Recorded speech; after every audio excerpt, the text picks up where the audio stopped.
Ladies and gentlemen, you are looking live at the Tailgate Committee. We are back once again. It is our college football playoff round one show.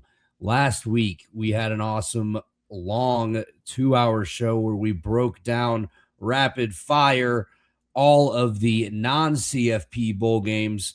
We're going to get into some CFP action this week.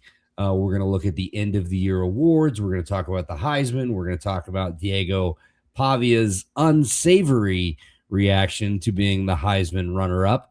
And we're going to make predictions for the rest of the bracket. And before we go any further, boys, I hit my lock of the week last week. Let's go! The streak is over. Eli Heidenreich got into the end zone for Navy, and we hit one. We got one. We just need to see one go through the hoop, boys, and it's just we might never lose again. But this is the Tailgate Committee. My name's Andy Hopper. That's Tom Scavetta, and we're always joined by Noah Dibler down there in North Georgia. Georgia. We're feeling good early on the Tailgate Committee. Let's jump into our recap of last week. It was week 16. So despite what Kirk Herbstreit said on his podcast or whatever, there was football last week, Kirk. Army, Navy, we had bowl season starts. There was an awesome bowl game last night, the Salute to Service Bowl. I don't know if you guys caught that. The Cox came out with a win. Noah's Jacksonville State Cox. But let's talk about Army Navy real quick. Tom, I'll start with you. Navy pulls out a close win. I feel like we said on the show like this was going to be a close game despite the spread. 17-16 for the midshipmen. Your leading passer in the game, Blake Horvath, with 82 yards. He had 107 on the ground, and Eli Heidenreich, my guy, 72 yards through the air and a touchdown. Tom, what'd you think of this classic matchup? Oh, man. You're starting with me with the meat and potatoes game, huh? I see what you did there. There'd be no other way to do it. Right? Well, look, Navy and Army, this is always a close game. You might as well throw the records out the window every year when these two teams play. I was very impressed with that 4th and goal play. I believe there's like 6.5 minutes left in the game. Army is ahead. And then Horvath finds Heidenreich for that awesome touchdown, which I was very impressed with. And again, Horvath really isn't like that much of a thrower, but he still threw for 82 yards and 1 touchdown. And he was effective on the ground for the most part. Now, he had a few negative runs, so the final stat line doesn't look great at all. 34 rushes for 107 yards. I mean, it's not good, to be honest with you, with the pace that they run the ball. But that's large in part. Army made some adjustments. There was one significant injury in the trenches. I forget who it was. I'm not going to pretend like I do.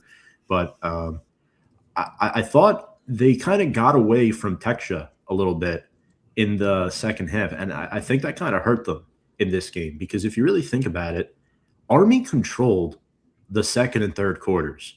I thought Cale Helms did a good job of managing the offense again, right? Not great passing numbers. You can't look at the passing numbers in this game from either quarterback. You have to look at the eye test. How did they move the ball down the field? How did they manage the game? How did they operate under pressure? And both these quarterbacks really answer the call. Cale Helms was effective on the ground. And, it just came down to who held the ball longer. Navy was able to hold the ball for 34 and a half minutes. They did better at what they do than Army did at what they did. So all in all, it comes down to Navy just a little bit more talented, right? And that's okay. Horvath, Heidenreich had that nice touchdown, like you said, Andy. I believe he had exactly 100 scrimmage yards, 72 of those through the air. oddly enough. And then, a couple turnovers for the midshipmen. Definitely a concern. But again, these teams know each other like an open book. This is their Super Bowl. You think these teams care about the CFP more than this game? No shot. No shot at all. They could care less about the CFP. Their goal of the season is to win this game. And what an awesome display of football from these two military schools. I mean, I couldn't be more prouder to see a product on the field like that, where it's smash mouth, run the ball up your throat in a modern era where things have gotten more pass happy. So shout out to Navy. They brought the meat. Noah, your takeaway from this game? Three main takeaways. First, and Tom already mentioned this player, but Eli Heidenreich, I think, was the difference maker in this game. Not just the touchdown, which he mentioned, which ended up putting him ahead, but actually, guys, 2 plays before that, Horvath had a massive fumble that they actually had to recover. And who was it who fell on top of the ball to keep the drive alive? It was Heidenreich. And then 2 plays later, he gets a touchdown to put him ahead. So he had a great game. I think he was kind of the difference maker offensively in a game where, there wasn't a lot of offense. Second, and this is how a lot of games are decided, guys, third down. I mean, the difference between these teams on third down was noticeable. Army was 3 of 10. Navy was 11 of 18. Both were 2 for 2 on fourth down. And then I'd say probably the third thing was just missed opportunities by Army, man. They had a lot of chances in this game to kind of, put it away towards the end, but, they had some big mistakes, especially in that fourth quarter, guys. I mean, first of all, they were up 16-10. They threw an interception. That's actually what led to the touchdown for Navy that put them ahead for good. As well, they forced. So Tom mentioned that Navy had 2 turnovers, but actually Blake Horvath had 3 total fumbles in this game, and unfortunately, the Army defense was only able to recover one of them, I do believe. So, a couple missed opportunities for them as well. Offense also slowed down. I mean, the first 2 drives this game, guys, both teams had 75-yard touchdowns, and then it kind of settled into, bit more of a defensive game. Army had a big fumble recovery in the second quarter. And like Tom said, the middle of this game, the second, third quarter, they really dominated. They, outscored them 16-3. They were up at halftime. But, again, in that fourth quarter, Navy with the ground and pound, 34-25, I believe, was the time possession for them compared to 25 and a half minutes for Army. And when you have 2 offenses that predicate around the triple option like this, right? It's all about ball possession. And I think just in the end, especially for a 1-point game like that, that was another major difference as well. But yeah, I'd say big thing in that fourth quarter, the Army offense just unfortunately shrunk pretty much. They were not able to get anything going.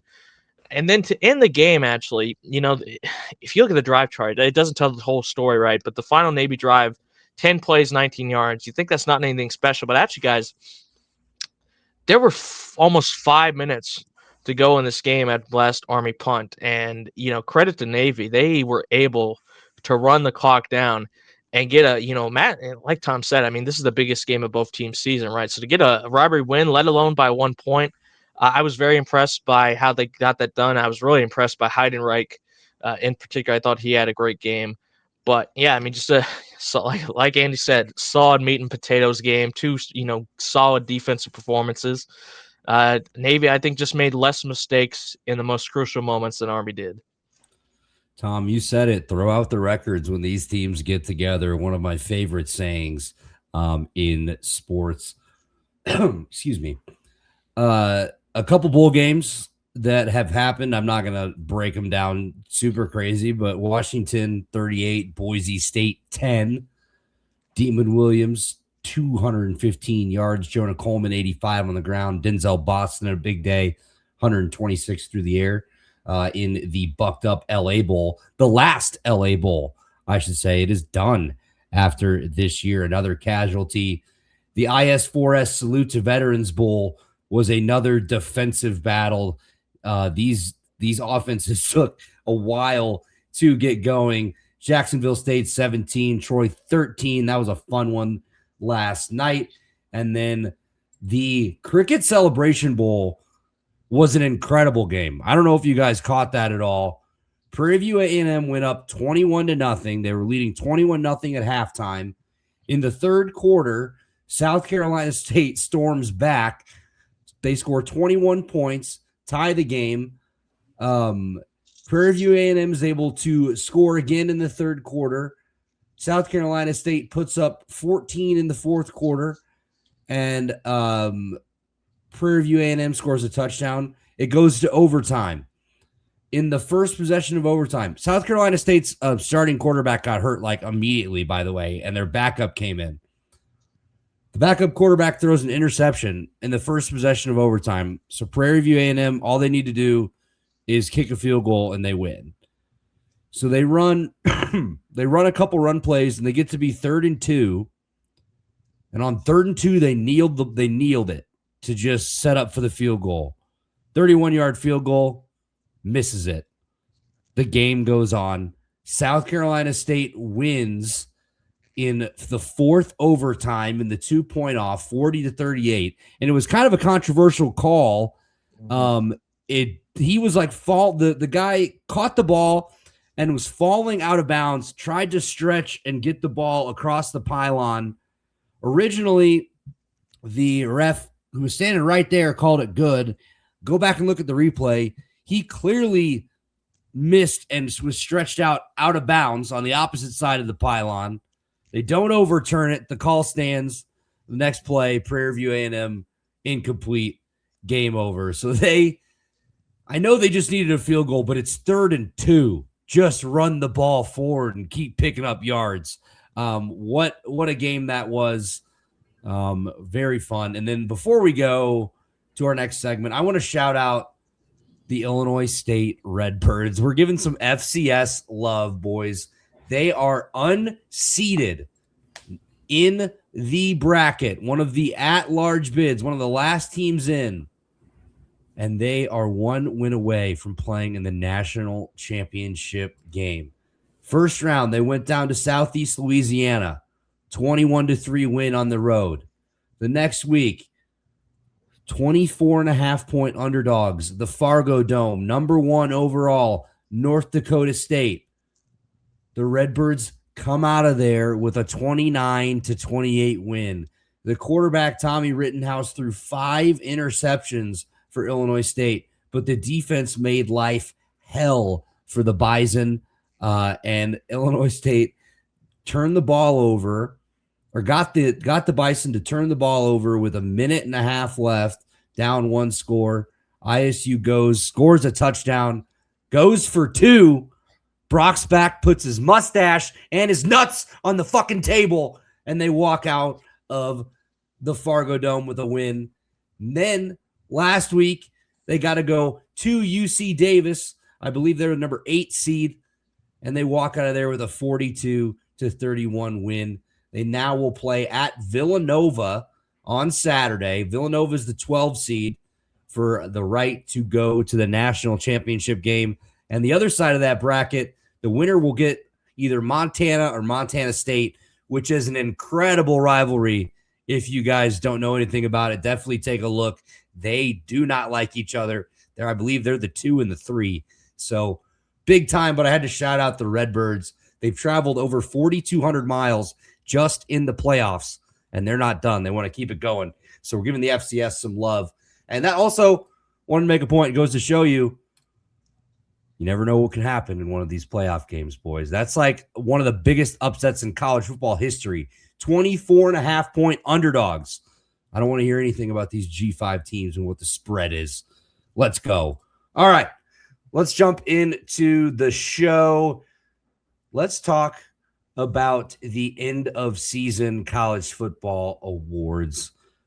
Tom, you called it on the show last week. Fernando Mendoza is indeed the Heisman Trophy winner. He also won the Maxwell Award, the Walter Camp Award, the Davey O'Brien Award for the best quarterback. Like, he is all over this list.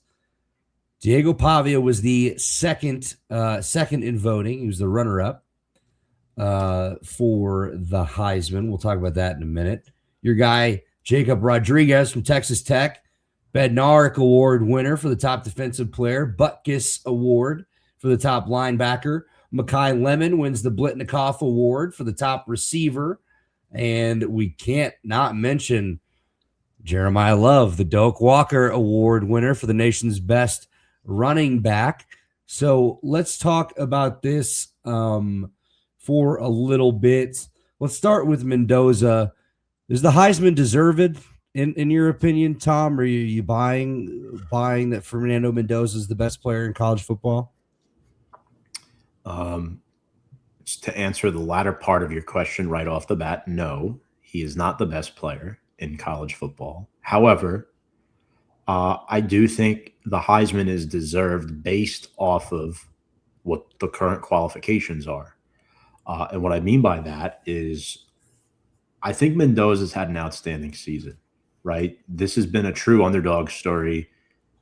Nobody really talked about him heading into this season as like, oh, he's going to be one of the elite quarterbacks in the CFP. We thought, or I'm not going to put into words to your guys' mouths, but my opinion is that he was a step below what Curtis Rourke was last season for Indiana. And boy, that was wrong.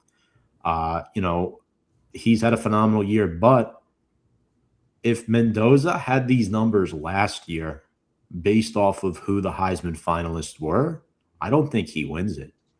To be honest with you, you had Cam Ward last year who had better numbers. You had Ian Book a few years ago who had similar numbers to this. It realistically came down to who won between the Ohio State and Indiana game. And if you look at the eye test this season, I will say this: Fernando Mendoza had some great Heisman moments, like the comeback win against Penn State. A lesser and inferior quarterback does not go out there and win that team that game on the road. Previous Indiana teams, as you know, Andy, being a Big Ten fan, would have folded in this game. And I think a lot of it you have to tie into what Kurt Signetti has been able to do. So I do think that the award is warranted. 33 touchdown passes. You complete 72% of your passes. For me, with Mendoza, it's less about the stats and more about the eye test, what he's been able to do this year against really good teams. And I think in large part, you have to credit the Indiana offensive line, their running backs, and the receivers. They play a full style of complementary football. It's a diversified offense. They're able to do everything well. I don't think they do any one thing the best. Some of the numbers might not align with that take, but I think when you look at them on the field, they're really, really good. They're like a top 10 team in almost every offensive statistical category. And they're just so well balanced. And when that happens, the quarterback usually gets the award. Do I think the award was warranted based off the 4 finalists? I do. However, the Heisman Award now, unfortunately, has sort of become like a quarterback of the best team award on most years. There are a few outlier years, like last year when Travis Hunter got it. But you could argue Cam Ward had a better season last year than Mendoza did this year, statistically wise. However, Indiana is undefeated. They did not lose a game. Mendoza had some awesome Heisman moments this season, and that's why he won this award. Very well said there. I agree with that. It does feel like it is a popularity contest for the quarterback on the best team. Noah, your thoughts on the Heisman Award? And I mean, do you agree with Tom? Do you disagree with Tom? What's your take? I agree that Fernando Mendoza deserved to win it. Now, I will say this. I don't think this was exactly the strongest 4 finalists for a Heisman Trophy I've ever seen. I thought it was a bit of a weaker class, but that's nothing against those players. I still think they all had very good seasons. I think Mendoza deserved to win it purely for what Tom mentioned there, which is the Heisman moments. The one against Penn State is the one that stuck out to me the most. And obviously the Ohio State game. I think that was, even though it was a defensive game, like he said, I think whoever won that game would get a big boost to their Heisman chances. And to be fair to him, he still had a very good season. He had 39 total touchdowns, right? He had over 3,200 yards of offense. It wasn't, like over 300 yards per game or anything, but it was very solid. And like he said, if you're the number 1 team in the country, that gives you a big boost as well. Now, I will say this, however, man, I feel bad for these running backs like Jeremiah Love because, I mean, let's be honest, guys. If Ashton Jaunty couldn't win the Heisman last season, you're never like ever, unless it's like an absolutely horrific quarterback class, you're probably never going to see a running back win the Heisman again, which is a shame because we've seen so many amazing running back Heisman winners in the past. It's just really hard, man. I do say that. I do say that. And who are they? Pavia was the third one. Who was the other one? Saying, I believe. Yeah, it was Mendoza. Pavia was second. I think Sayan was third, and Love was fourth. Yeah, so I mean, right there, like the fact Love is fourth. I mean, no disrespect to those three quarterbacks. I was a bit surprised as well, by the way, that Pavia was ahead of Sayan because I mean, Sayan I think had an amazing season all year long, and no disrespect to Pavia, right? But for a team that didn't even make the CFP, he got a lot of respect, and I guess I understand why. He did kind of carry that team a bit too, but usually when they vote like that, they tend to favor the guys on the higher ranked teams and all of that. But I mean, this wasn't even close, guys. Mendoza got 84.7% of the possible points, which I mean, that's kind of par for the course. There hasn't really been a. I'm looking at some of the past results right now. I mean, Devontae Smith in 2020 had 66%. That's like one of the lowest ones. I see Derrick Henry, 65%. I mean, closest one is in recent memory is 2009. Mark Ingram had 47%. 2011 RG3 had like 61%. But for the most part, guys, it's kind of like these landslide winners, right? And I think once he beat Ohio State, even though it wasn't really an offensive game, that basically cemented it for him. And then you add in some of the Heisman moments, and he still had very good stats. He's on the number one team. I think he deserved it. I would say the others had very good seasons as well, but out of those four, I think he did deserve it the most. Absolutely. Let's talk about a guy that you mentioned in Diego Pavia because he made some headlines for his reaction to being the runner-up. Following the Heisman Trophy ceremony, he went out in New York, and his offensive line was with him. I'm sure there were other teammates as well. He posted a picture on his Instagram story out at the club or the bar with his O line. I think they had thumbs down. Okay.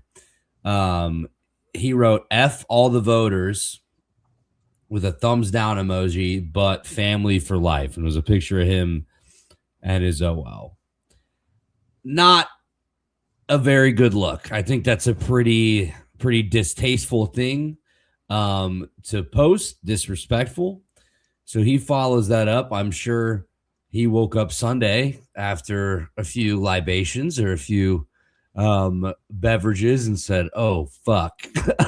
Or somebody in his camp, more likely, was like, yo, you can't post that.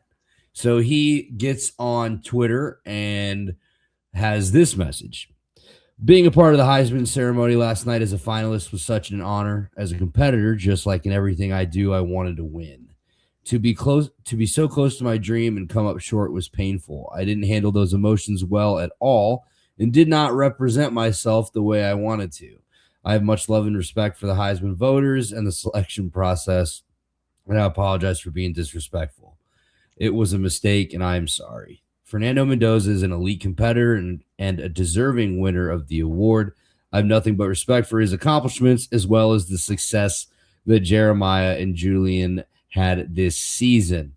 I've been doubted my whole life. Every step of my journey, I had to break down doors and fight for myself because I've learned that nothing would be handed to me. My family has always been in my corner. My teammates, my coaches, and staff have my six. I love them. I'm grateful for them. And I wouldn't want anything to distract from that. I look forward to competing in front of my family and with my team one more time in the Reliant Quest Bowl. So Pavia, all throughout the year, there was Heisman hype on this guy. He was throwing up Heisman poses. He had just a tick over 3,000 yards, 3,192 yards, 27 touchdowns to 8 interceptions, ran for 826 yards and added 9 scores with his legs. Vandy finishes 10-2, an all-time season for them. You look at what Mendoza did, 2,980 yards, 33 touchdowns, while leading and running for 6 more. So Mendoza led the FBS in passing touchdowns. If you look at the voting, he had 2,362 points, 643 first place votes, while Pavia finished with 1,435 points and 189 first place votes. So, no, I'll start with you on this one. Your take on his, Instagram post, and are you buying or selling the apology note? Well, first of all, the easy part, he was wrong. I don't think that's a particularly debatable opinion, and he knows he was wrong by the statement that he put out. Um, Now, I will say this: I'm not going to crucify him for it. I understand it. He's a guy in his early 20s, right? I mean, come on, guys. We've all said dumb shit in our early 20s, late teens, or whatever. You're emotional, and something like this, I mean, the Heisman Trophy is a big deal, so it's definitely something you put a lot of stock in. But he was wrong. It's not right to say what he said. And by the way, I want to point this out as well. I don't know if you mentioned Andy. It wasn't just the tweet. There was also a video of him at the bar with a sign that said "fuck Yes. Indiana," giving the middle finger as well, which is not a good look. I mean, there's just no.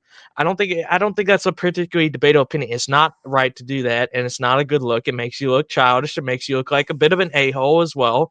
It makes you look self-centered, I think, in a way as well. I think that's a fair statement as well. But I don't think it's as massive a deal as some people are making it. I don't think this is something, people will even remember a week or two from now. It's not a Right. good look, but team, his teammates love him. That program loves him, right? I think most college football players enjoy watching him. I know I do. He's had a wonderful season. But let's be honest, guys, it's very, very difficult to win the Heisman. If you're not on a team that's at least, in a conference championship game or, compete for a national title, I mean, there's only two major exceptions I can think of in the last, 20 years, which is Lamar Jackson and RG3. Those are the only two I can think of that, weren't on teams that I would say were particularly close to winning a title or even contending for one that won a Heisman. So that was always going to work against him in this case. The fact he's not even in the CFP, maybe if he was in the CFP, he could have had, a bit more of a case. But like Tom said earlier, I think it was between Sayin and Mendoza once you got to number one and number two in that conference championship game. So I think it was out of bounds, but I think some people are overreacting to it a little bit. As for whether or not I believe his apology, I believe he regrets it. Whether or not he regrets it because it was the wrong thing to do or because of the public backlash, I think that's a better question. But I'd say I'm more by it than not, I guess. For sure. And he has that chip on his shoulder from being JUCO to New Mexico State to now Vandy. And that's what made it like fun to root for him. He's fun to watch. And you like that underdog story. And then, at parts this season, it's just kind of felt very cocky. And then you got, his mom shaking her ass and hanging, hanging off the railing in the stands, and his brother getting arrested after the game. And it's just like that kind of stuff makes, and then, you couple it with this, F all the voters. It's like, damn, dude, it's like you're making it a little bit harder to root for you. But Tom, your thoughts on this whole situation? Yeah, when I first saw this, I thought it was fake. I didn't want to believe it right away. Yeah, he was probably drunk when he said that, but that doesn't excuse it, obviously. Look, I mean, he got 189 first place votes. It's not like he didn't get any votes. People voted for him to win the thing. Right. He threw for more yards than Mendoza. He threw for less touchdowns, more interceptions. He had more rushing yards and touchdowns. When you go to the touchdown total, Mendoza had 39 and Pavia had 36. But like I said before in the last segment, why did Mendoza win this award?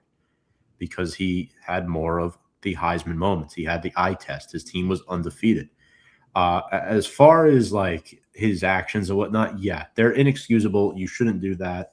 It's not classy at all. This award is only won by one guy. Just because you don't win the award doesn't mean you're not one of the best players in the nation. It doesn't mean Mendoza is a better football player than you. It's an award. It's an award for who people think was the best player in the nation this season. It doesn't mean they were or that they weren't. He got caught up in the emotions and he took to social media. And unfortunately, nowadays, that's what a lot of young people do. And then you get backlash for it. And then, oh, shoot, now I have to make a statement. The kid made a mistake, not a good track record with his mom and his brother. I think we have to move on from this. But my question is, will the NFL teams move on from this? Because he's already a very, very short quarterback who, might have some issues getting drafted now. I don't think he was going to be anything prior to a day 3 pick to begin with. But now I'm like, well, you better handle the combine and, interview process a lot better than, and your pro day a lot better than you did this, because it isn't a good look and you want to present yourself in a professional manner. Diego Pavia needs to realize he's not a kid anymore. He's a grown adult. He is on the verge of becoming a professional football player, something he was probably told as a kid that he could never do because of his size. And guess what? He has the opportunity of a lifetime. I don't think these actions should disqualify him from that. It's not like he did anything illegal. He just made a dumb mistake. Move on. That's pretty much all I've got on that. Tom, I did see a tweet, speaking of his NFL chances, that the Jets love him. Well, that makes a lot of sense. Yeah, I knew you'd like that one. Just saying. A couple other awards that I wanted to just mention, and then we'll go to our CFP first round breakdown. Kurt Signetti is your coach of the year for the second year in a row. Caleb Downs gets the Jim Thorpe Award. And then Eli Stowers, best tight end, the John Mackey Award. We had to mention the tight ends for Tom, and then some good things that some Vanderbilt players. And I guess a Vanderbilt player that won an award and didn't come as a runner-up. And how about this old boy? Brett Thorson is your Ray Guy Award winner for the best punter. Yes, sir. Drew Mestemaker is the Burlsworth Trophy winner, the top former walk-on. And how about this, Tom?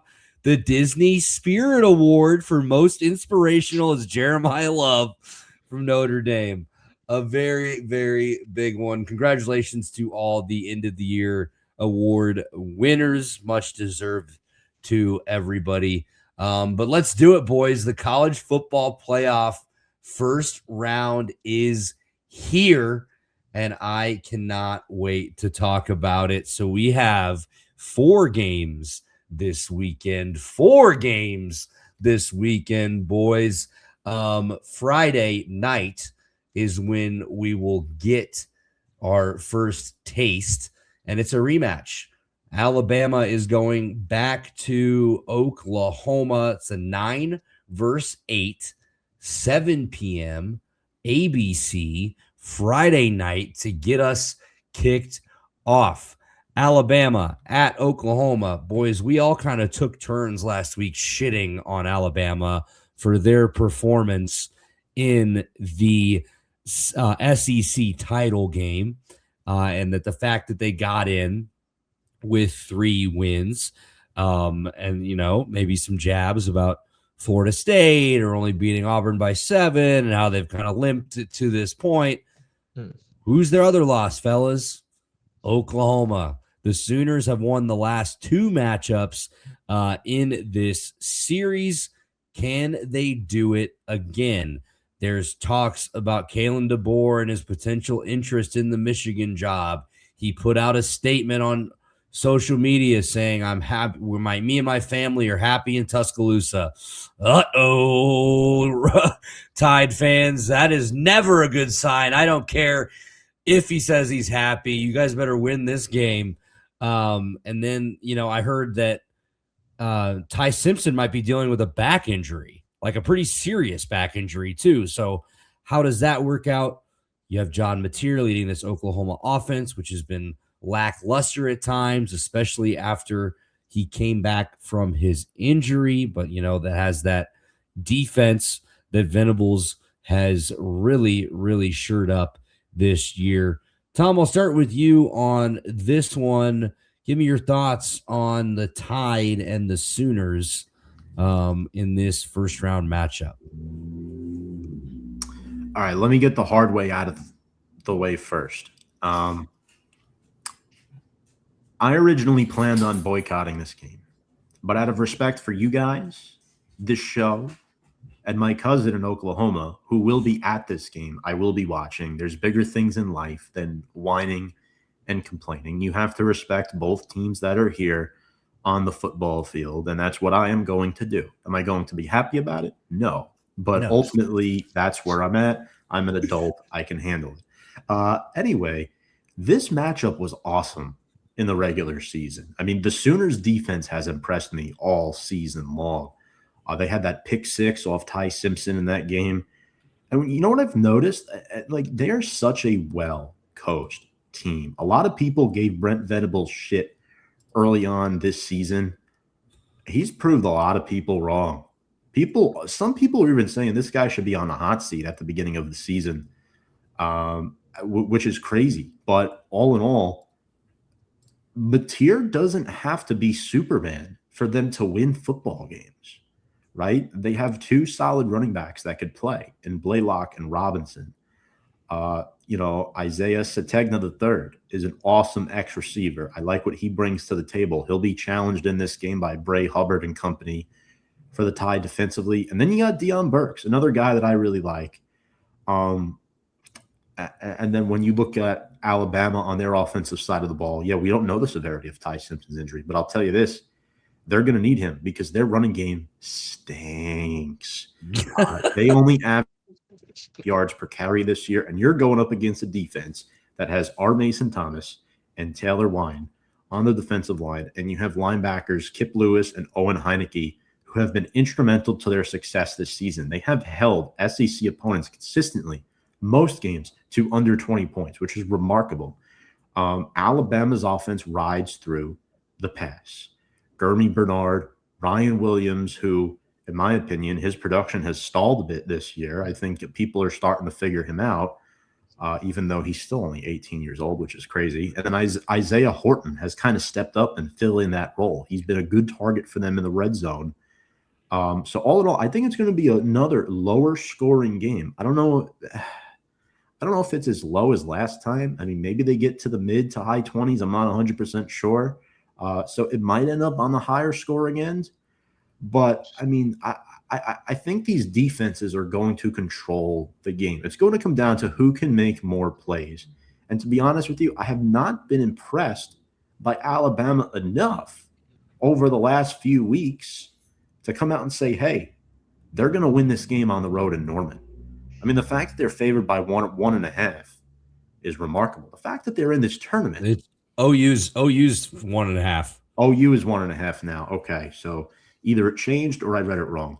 I'm going with the favorite here. I like Oklahoma to win outright. My only concern is they haven't played a game in like 4 weeks. So, I mean, that could be a sign of concern, but a lot of teams are in the same boat.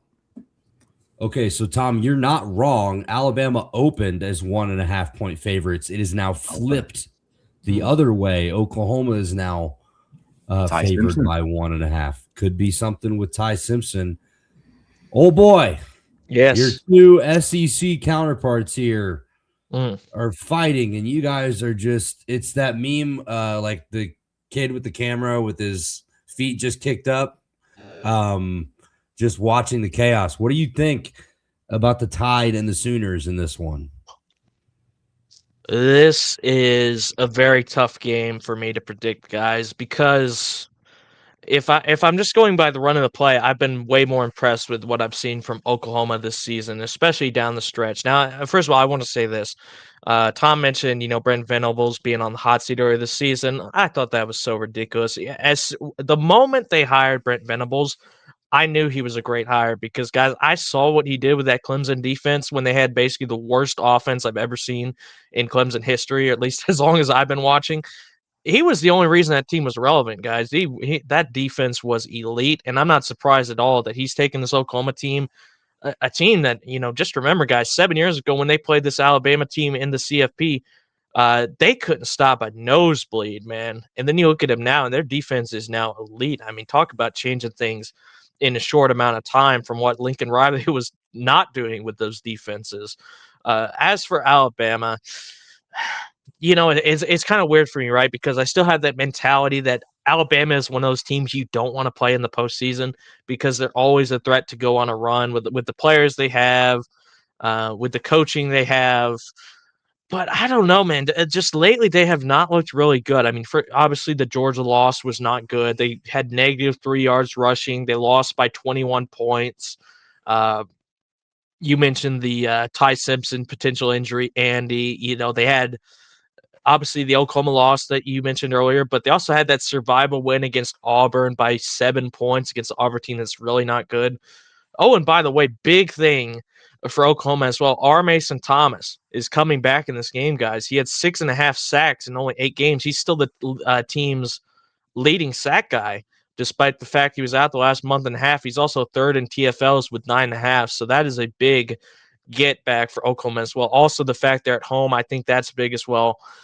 To me, this is going to come down to a few things. Number one, I think it's the quarterback matchup. Now, I like John Mateer, but we've seen this trend with him this season, right, guys? Especially, with some of the injuries he's battled. When he's on, he's on. When he's not, he's not. And this is a game where he needs to be on. He needs to have a great game. Ty Simpson, potential injury, that could be a thing to play a factor into as well. I also think the star receivers, Tom mentioned Sategna, Bernard, and Williams, which pass defense is able to shut down the opposing receivers better. And Alabama has got to be able to run the football, guys. If they get one-dimensional against this Oklahoma defense, the game is over. They have no chance of winning if they're unable to run the ball because that is how good this Oklahoma defense is. And by the way, I got to say this as well, and I was really surprised when I read this, guys.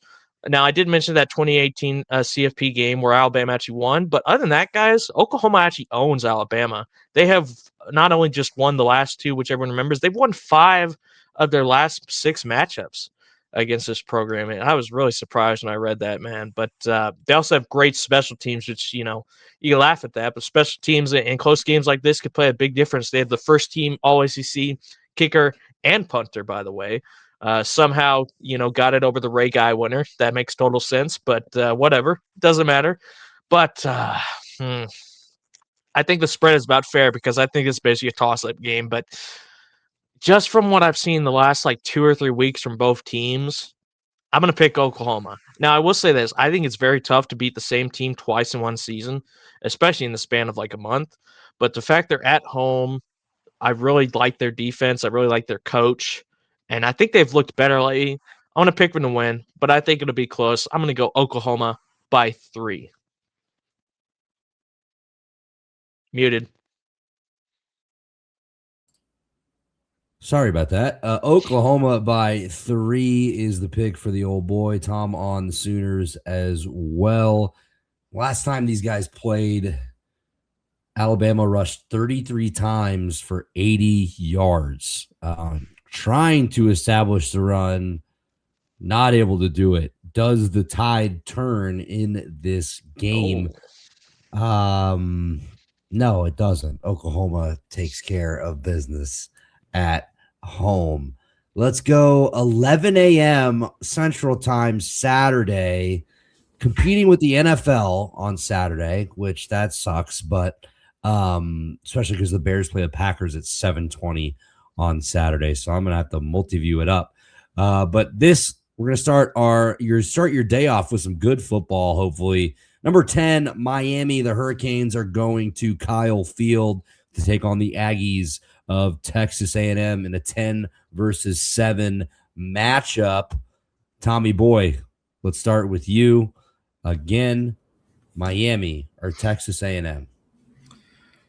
Yeah, look, I mean, Mike Elko's team has had a few weeks to think about that tough loss to Texas, right? I think Marcel Reed has had a great season. He slipped up a little bit over the past few weeks, but I expect him to get back on track in this game. I see they're favored by 3.5 currently.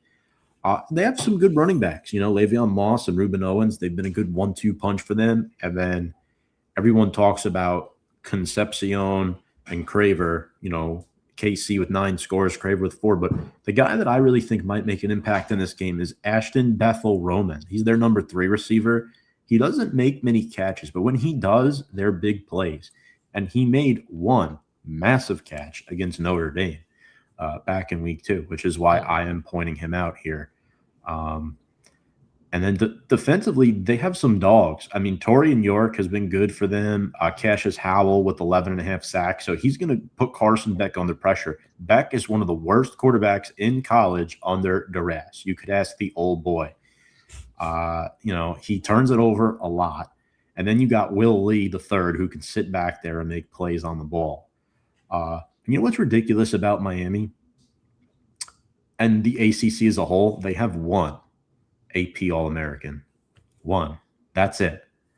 Some teams have multiple AP All-Americans. Some individual teams who are not in a conference, I should say. But anyway, Carson Beck, what the heck, man? I mean, you just refuse to go out. Carson Beck's college career continues for at least one more game. You know what's crazy? As much as this guy, he's completely of his passes this season. He has had good moments this year. He is not a total garbage quarterback. I just think when adversity comes his way, he folds. I think that's the problem with Carson Beck. But he has the potential to win big games because he did do that at Georgia from time to time. So I do think there is potential there. The question is, which Carson Beck are you going to get? Are you going to get the one in his first year starting at Georgia? Or are you going to get the one last year at Georgia? Real question here. Luckily for them, I mean, regardless how Beck plays, I think they are going to be in this game. Tremar Brown and Mark Fletcher have been an awesome combo. Gerard Pringle is another guy to keep an eye on as well. They love to run the rock, but it's headlined by Mark Fletcher with those 10 touchdowns. And then their receivers have really impressed me. Malachi Toney has been an awesome freshman. He's very tough to guard. 84 catches, 970 yards, and 7 touchdowns. He is a surefire future first-round talent. Good luck for Texas A&M trying to cover this guy because you could line him up all over the field. You could even line him up at tailback, and that's what makes him so dynamic. And then, you got to worry about C.J. Daniels. So, I mean, we'll see. The one key for me on the other side of the football, can Ruben Bain and that pass rush get to Marcel Reed? Because if they do, then they have a chance to win this game. Marcel Reed, who I think is, one of the best quarterbacks in the country this year, he is not immune. He's not immune to turning the ball over. He has done it a little bit in some games this year. So if they are able to get him uncomfortable, then they have a shot to win. All in all, say what you want about Miami and the ACC. I think this is actually going to be a closer game than people think. I think this could be, a 6 or 7 point game, but I'm going to lean it in Texas A&M's favor. Texas A&M, the pick for Tom. Noah, what say you about this matchup down in Texas?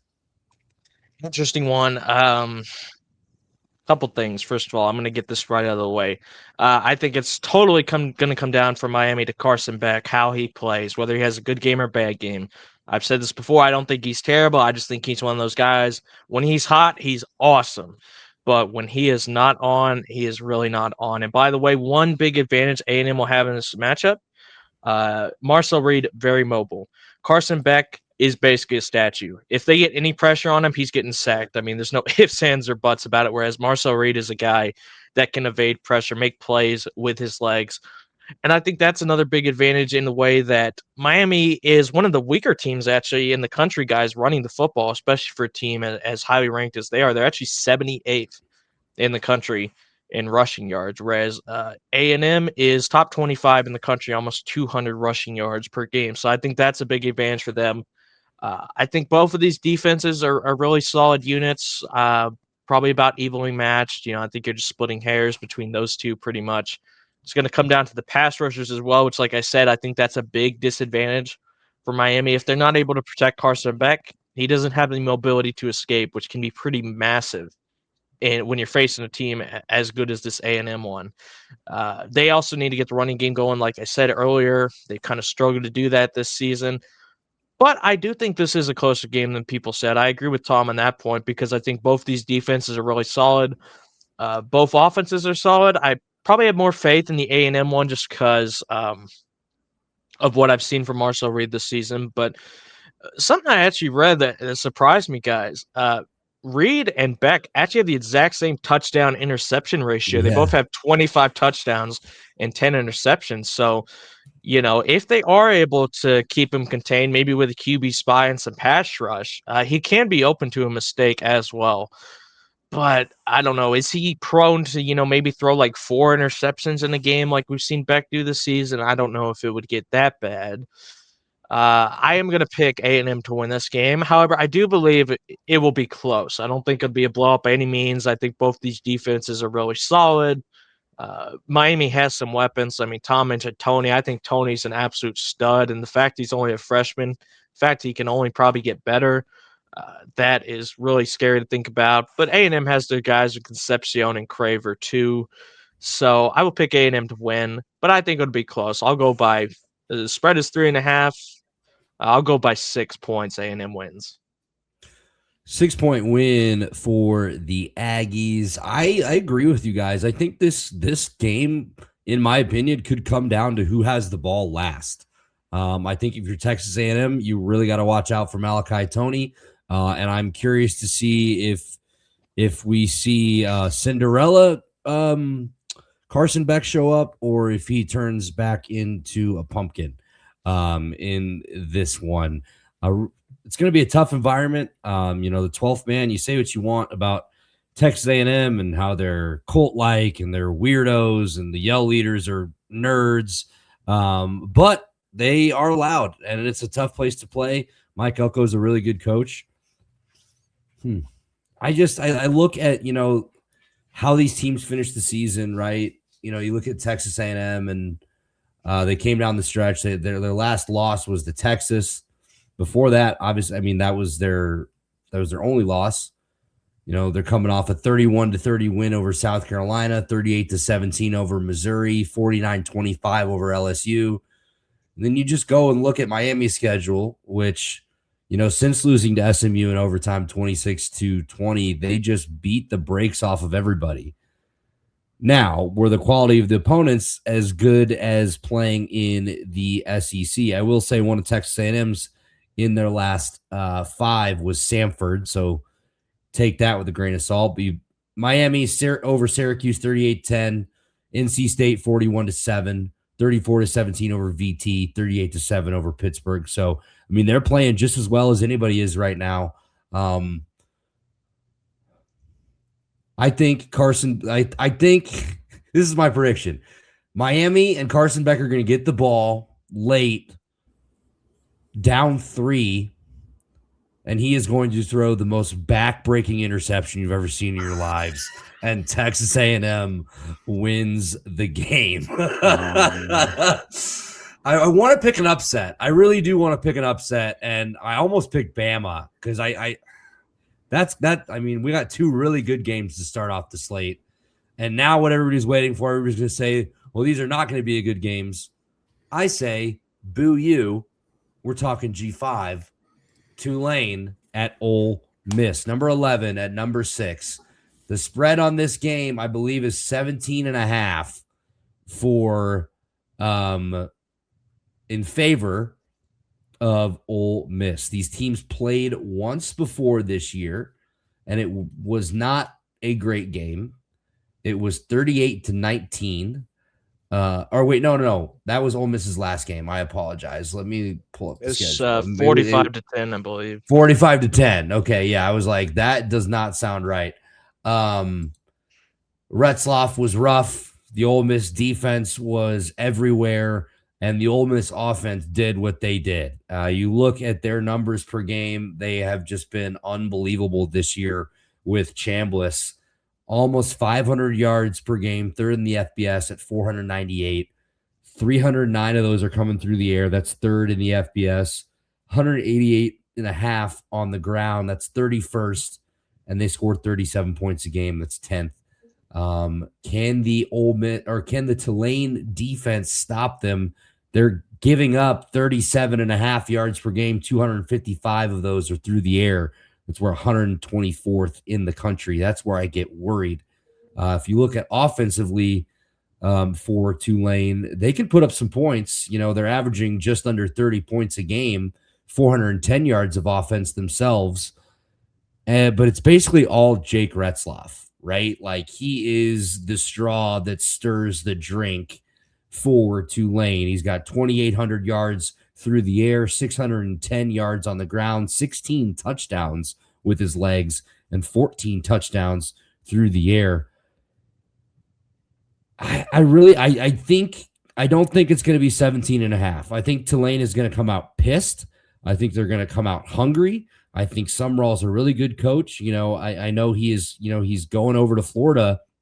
He's making a $100,000 donation to the Tulane football program for next year. He wants to leave on good terms, and I think he's just a good coach. Like, I don't think he's just going to roll over and die. It was interesting. We talked about on the show with the whole Lane Kiffin thing and how is Ole Miss going to react to this game. Do they come out a step slow? How does the first game of the Pete Golding era go? I can see Tulane kind of hanging around in this game a little bit longer than people might think. Noah, we'll start with you here. Ole Miss or Tulane? Do the Green Wave have any shot in this one? I think they do.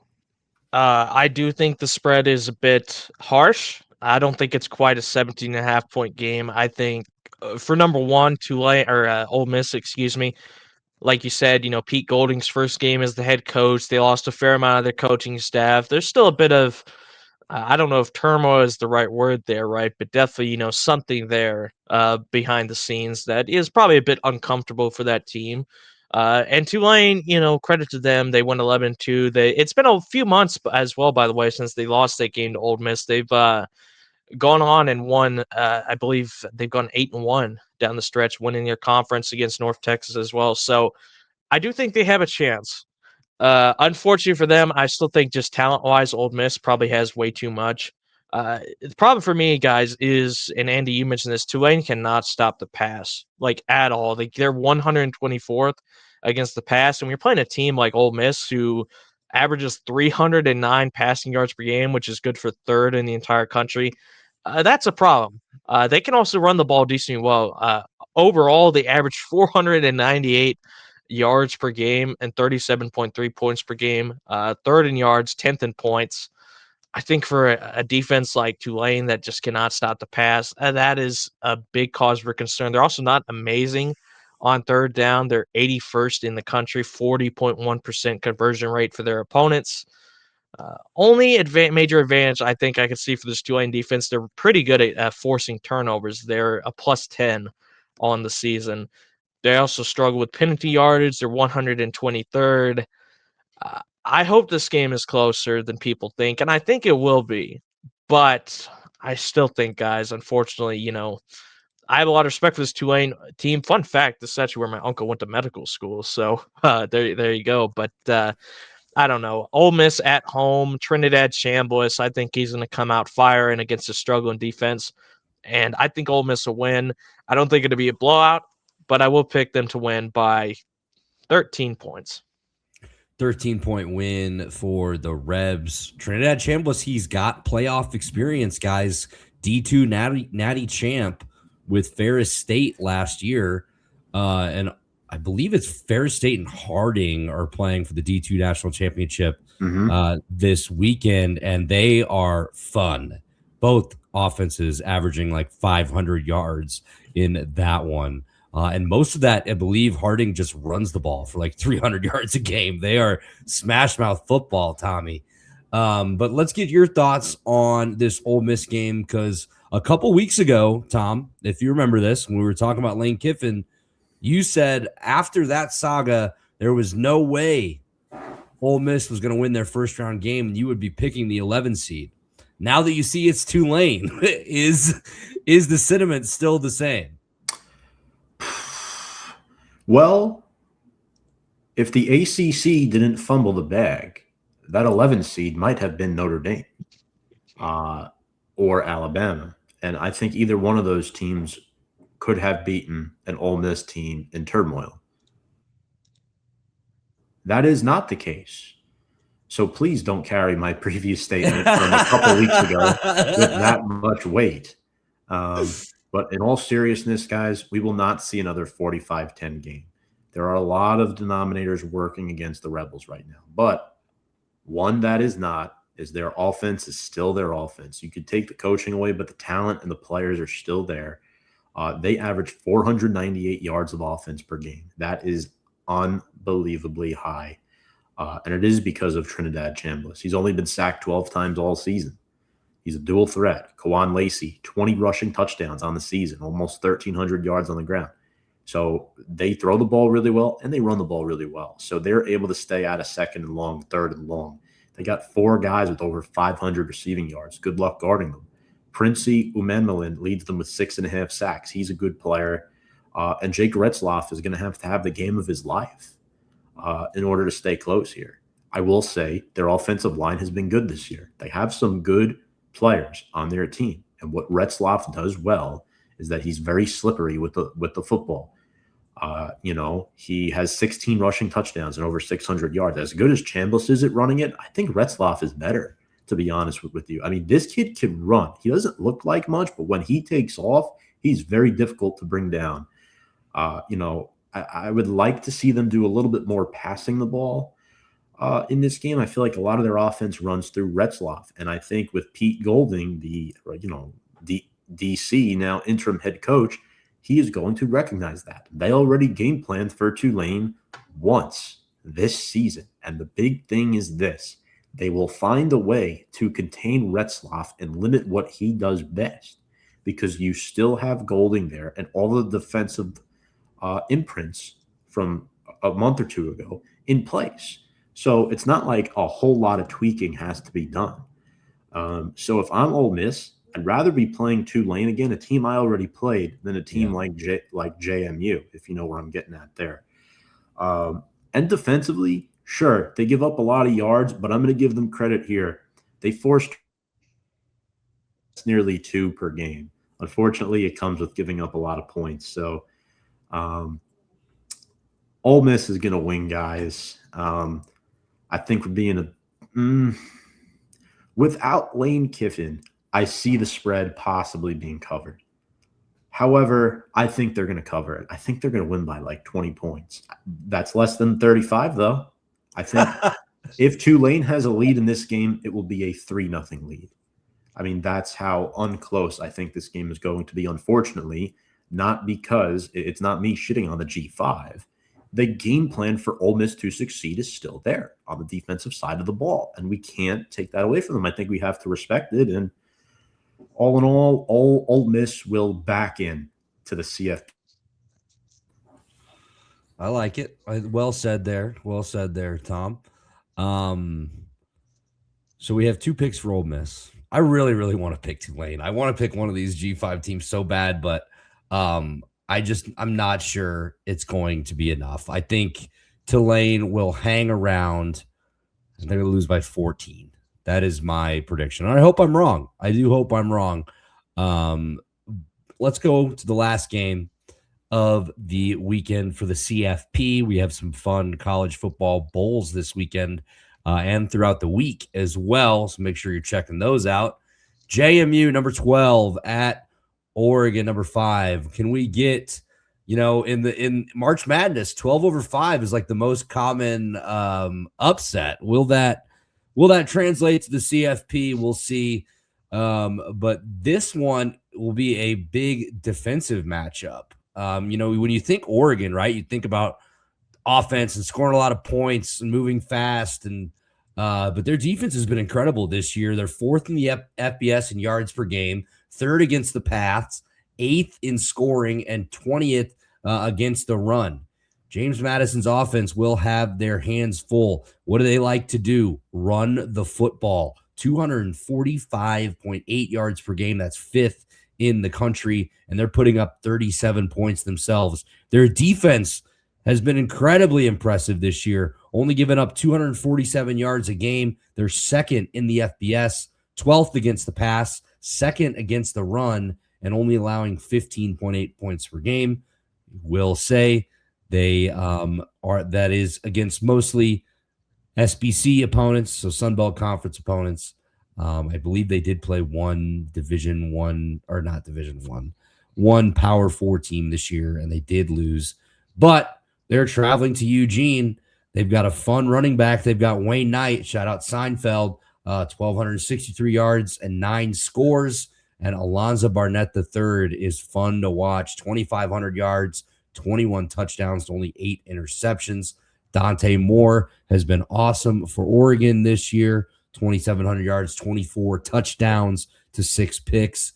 Noah Whittington has been, they're a running back by committee type team, knowing Noah Whittington is their leading rusher, 774 yards and 6 touchdowns. Noah, I'm going to start with you on this one again.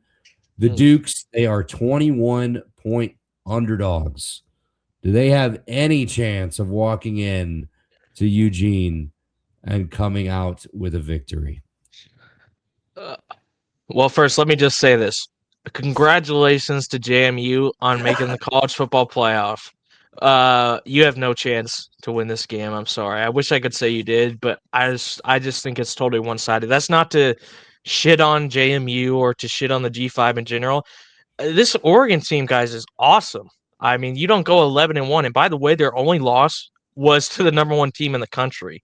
So, they've been really solid this season. Their offense has been not as elite as you'd probably usually expect by Oregon, but they're still 9th in scoring. They score 38 points per game. Their defense, though, is awesome, guys. They are elite against the pass.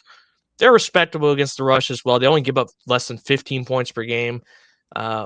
Again, it's really hard to judge JMU as well, because if you look at their stats as well, the second in the country defensively. But again, that's against SBC opponents, whereas Oregon did it in the Big Ten. I think it's going to come down to the fact Oregon is going to focus on the rushing attack. If they can slow down the rushing attack, they have an elite pass defense, as I said. And James Madison is not very good at passing the ball anyway. Plus, it's at Outson Stadium. I mean, guys, this is one of the toughest places in college football to play for any team, let alone a team like JMU that's used to playing in SBC, stadiums. I mean, it's just a whole other level. Again, I'm not saying this to shit on the Group 5 or anything. I went on a spiel last week where I said I don't think we should be kicking out the G5 teams from the CFP. They deserve the chance to play, but a game like this against Oregon on the road, I just think it's going to be too much for them. I'm going to pick Oregon to win. Spread is 21. Yeah, I think Oregon will cover, guys. I'm going to pick them to win by 20. I'm going to pick by 24. I was waiting to see. I knew you wanted to say it, but you're trying to figure out the nicest way to say, yeah, JMU's about to get blown the fuck out. Tom, does Bob Chesney, does he have what it takes to bring the Dukes? This is some intel for him.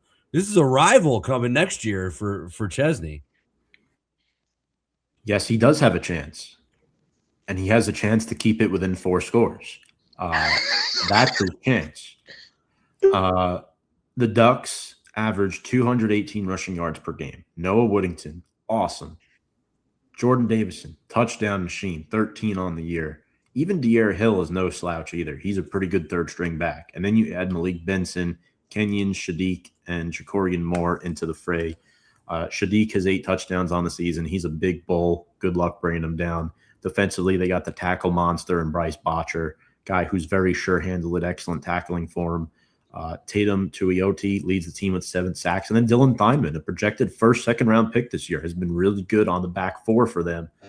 And then let's not forget about Matayo Uiagalelei, who does get his name pronounced correctly because he's actually good. He's able to get to the quarterback and cause some problems. So for JMU, the thing for me, I don't know how, what is it, Bennett or Barnett, their quarterback, Alonzo Bennett, I don't know how he's going to fare. Chesney has not been on this stage before. So it's going to be very tough for them to keep it close. I respect the hell out of their football program and what they've been able to do in the Sun Belt this year, but the Sun Belt is not the Big Ten, guys.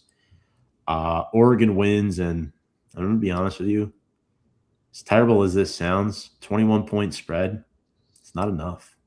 It's not enough. It should be at least 24, 25 points. This is too low of a spread. This is disrespectful to Oregon, in my personal opinion.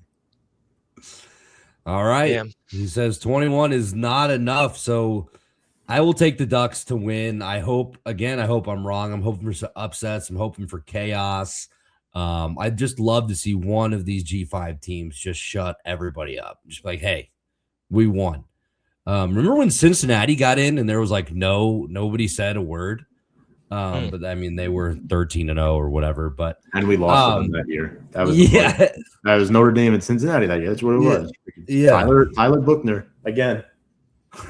Sorry, I'm bringing up old wounds that I didn't even mean to. I'm sorry, Tom. But all right, so the first round is setting up to be fun. The whole playoff is setting up to be really fun. So I figured let's take a look at the bracket, boys, and let's give our predictions on how we think it's going to go. We'll be back next week to talk about the quarterfinals and throughout the playoffs. But I figured let's fill out some brackets. All right, so let's pull this up here.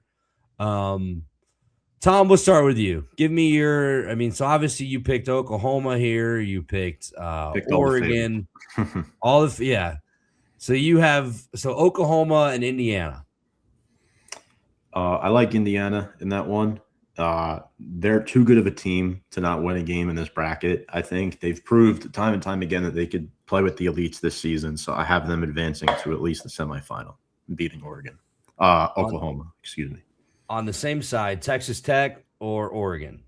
This is going to be a popular upset game where a lot of people pick Oregon, and they will be mistaken. I've been on the Red Raider train a lot this season. They are a Big 12 team that plays elite defense. They have arguably two of the top 5 defensive players in the nation this year on the same team, and Jacob Rodriguez and David was top 2 in sacks in the nation this season. He might have even finished first. You could add Cole Wisniewski in there. I mean, Dante Moore doesn't push the needle for me. I think he's good, but I don't think he's championship level good. And despite Dan Lanning being a better game manager than Joey McGuire, I think Texas Tech finds a way to get it done. All right. Over to the other side, you picked Ole Miss in the first round. Can they get past the old boys Bulldogs? No. Georgia beats them again. I believe they played in the regular season, right? No. Yes. Georgia's too good. They're the best team in the SEC this season, despite the regular season loss to Alabama.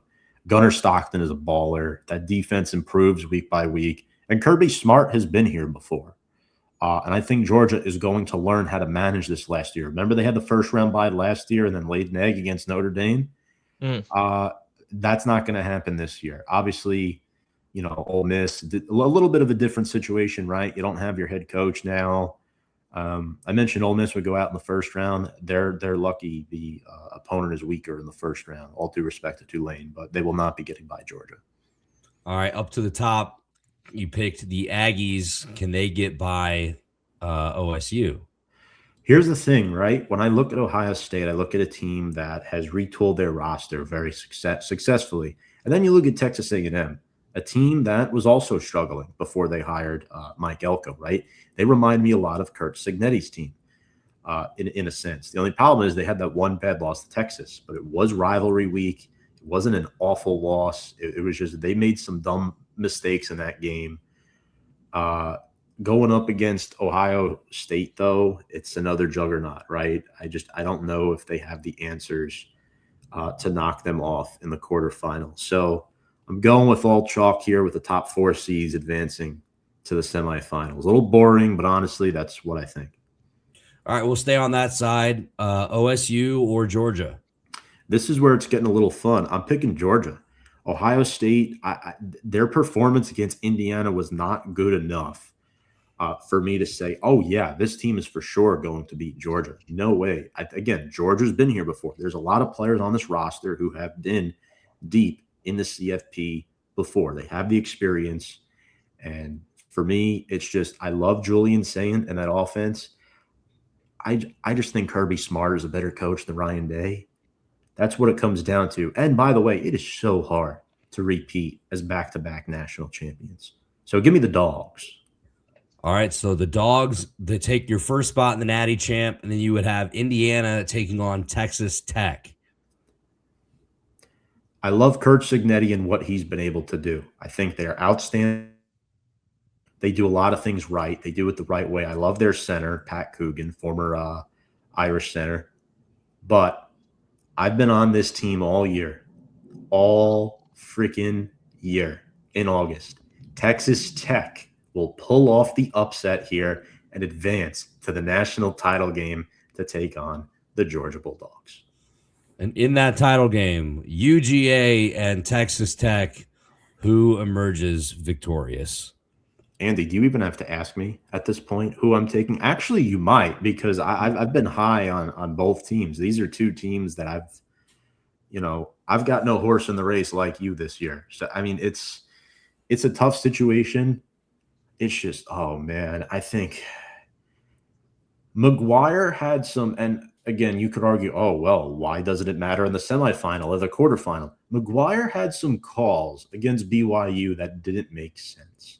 And while I think they'll be able to overcome that to get by teams like Indiana, I just don't know if they're able to beat Georgia in the national championship. I can't see a Big 12 winning the national championship in the CFP's in the first 2 years since the inception of this 12-team format. So it's just the one thing where they didn't go for the field goal in that BYU game that kept them in the game. I think there could be one or two decisions in this game that cost them. I don't think Georgia wins sizably. I don't even know if that's a word, but I do think Georgia wins by one possession, maybe 4 to 7 points. So give me the Georgia Bulldogs to win their third national championship in the last 5 years. The Bulldogs is the pick from Tom for his national champion over Texas Tech. Noah, you took Oklahoma over Alabama. Can the Sooners do it again in the Rose Bowl and take out the Hoosiers?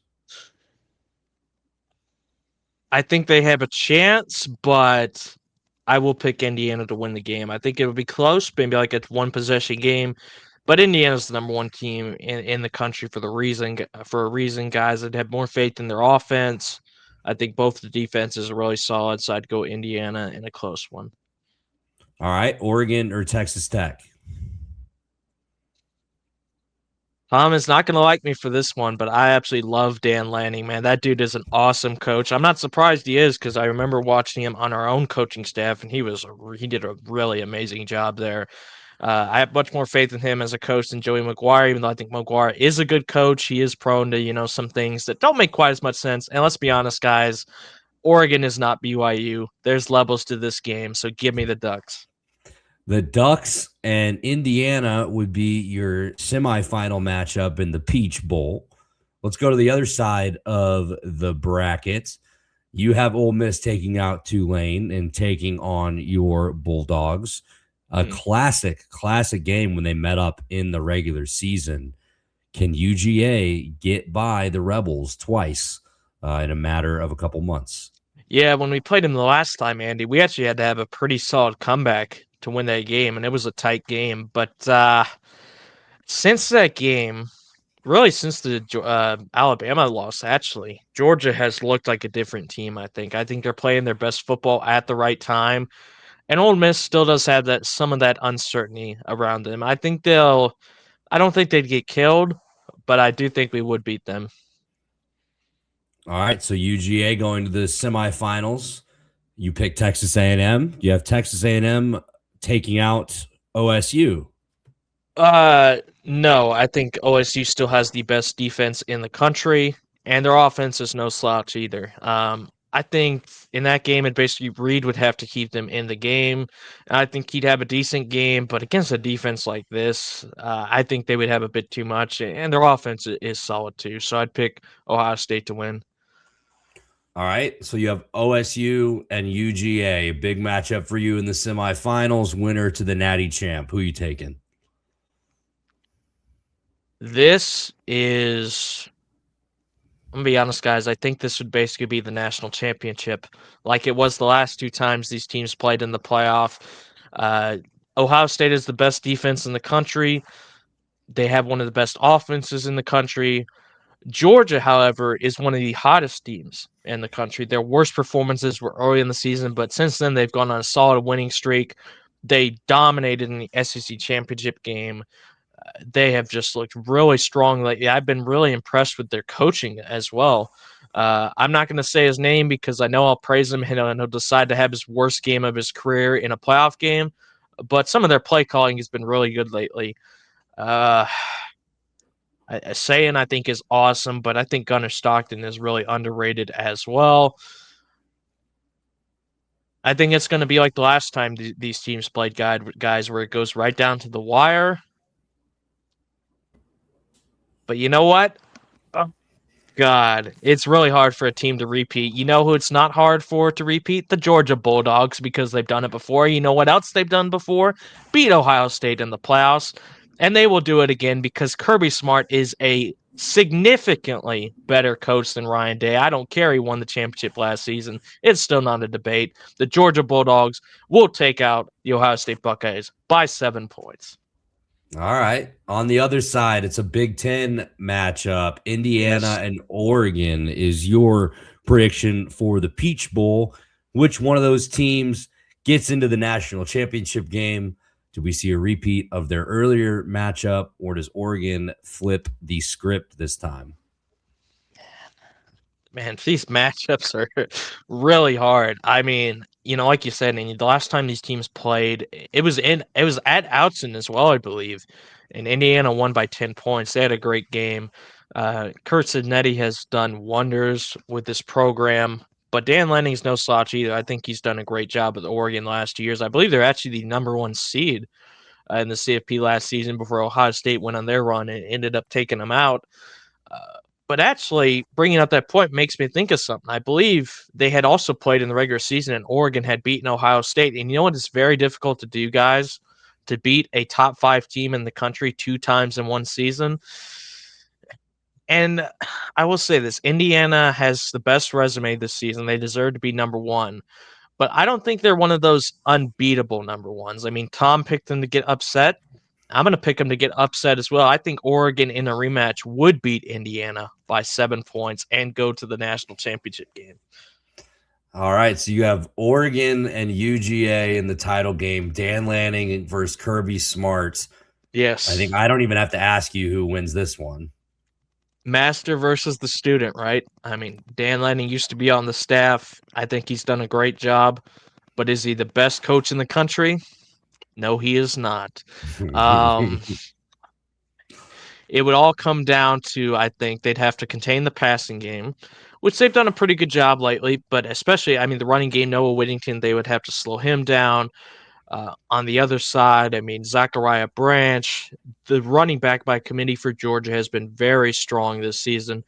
And Gunner's done, for the most part, I think he's done a very good job. He's had some more iffy games here and there. The Georgia Tech game was really rough to watch, but for the most part, I think he's been very good.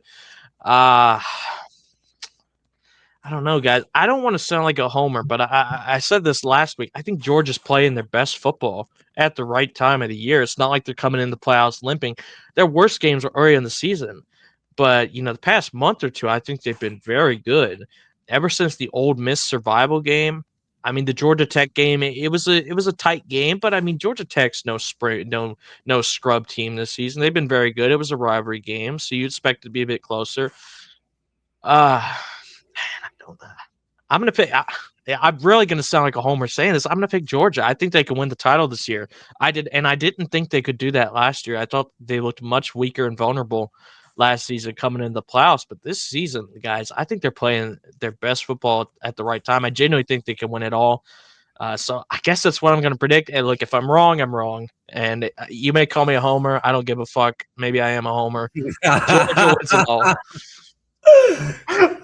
The old boys taking the dogs. I love it. Stand on it, dude. I would pick Illinois to win the whole thing if they were in it too. I'm sure Tommy would pick Notre Dame.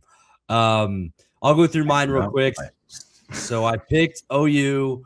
I think Indiana takes them out. I think Oregon beats JMU, and then they get by Texas Tech. Ole Miss, they'll probably beat Tulane. I don't know if they'll have enough I just worry about them being outcoached against UGA. So take UGA. Texas A&M will not beat Ohio State. I don't think Miami would beat Ohio State either. So we're all pretty close here. Give me Indiana to go to the national championship against Ohio State. And the Hoosiers are your national champions, boys. They do it. They pull off the undefeated. Ohio State finds their way back, and they cannot win it. So give me Indiana as my champion to complete the prophecy that was once foretold. So let's get out of here. The only way we know how to, let's lock it up. Do a lock of the week. I won last week with a touchdown score. I bring you another this week. Alabama, Oklahoma, Jeremy Bernard will score a touchdown plus 150. Thank me later. Tom, your lock, my friend. Oregon minus 21 against JMU. They win by at least 3 touchdowns. All right. Noah, you got one for us. UNLV, Ohio. Yes. Give me UNLV, man. Ohio just fired their coach for cause. He apparently did some messed up stuff too. They didn't release what it was, but inappropriate conduct detrimental to the program. Yikes. And he just won 8 games in I think it was his first year there. So that is not a good look. But Noah, thank you for picking a bowl game. I was looking and I was like, you know what? We finally found some success. We're going to stick to it. And then I'll probably be wrong again. So we'll be right back to the well. But ladies and gentlemen, thank you for joining us for our CFP first round show. It was a little chalky. We did pick a lot of favorites, and I will say I hope I'm wrong for any favorite I picked. I would love to see some underdogs getting through. Be really interested to see the rest versus rust, and these teams that do win going into the quarterfinals. How do they fare against the teams that have been sitting at home for a couple weeks now? So a lot of fun stuff, but make sure you follow us. We are on socials at the Tailgate Committee on Facebook and Instagram. We're at the Tailgate.com on Twitter. Check that out in the description. And then we are on YouTube, youtube.com/the Tailgate Committee. Check us out. Like this video. Subscribe if you haven't. We have been having so much fun doing the show this year, the past couple months, and, growing the Tailgate Committee. Thanks to everybody for getting that subscriber number up a little bit higher. But we'll be back next week, I think. Maybe the week after it. I think the first game's on the next game. The quarterfinals will be on the 31st. So we'll see. We'll discuss. Talk amongst your friends. We'll talk amongst our friends. I'm Andy. That's Tom. That's Noah. This is the Tailgate Committee.